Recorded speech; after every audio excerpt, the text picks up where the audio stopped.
আজ পাহাড়ি জেলার ডিমা হাসাওয়ের হাফলংয়েও ধুমধামের সহিত পালন করা হয় দেবশিল্পী ভগবান বিশ্বকর্মার পূজা। সকাল থেকে হাফলং শহরের প্রতিটি পুজো মণ্ডপে বিশ্বকর্মার আরাধনায় মেতে উঠতে দেখা যায় শহরের জনগণদের। নমস্কার, আমরা কাউন্সিল পূজা কমিটি তরফ থেকে সবরে আমি শুভেচ্ছা জানাই।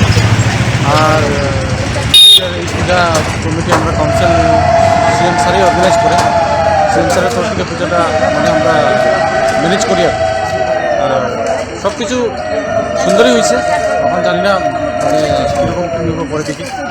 আর আপনার তরফ থেকে আমি হাফলংবাসী বা ডিমা হাসাওবাসী সবাই আমি আমন্ত্রণ জানাই।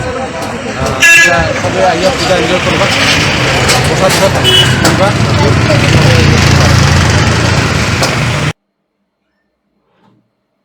হাফলং প্রতিনিধির প্রতিবেদন, গণ আওয়াজ।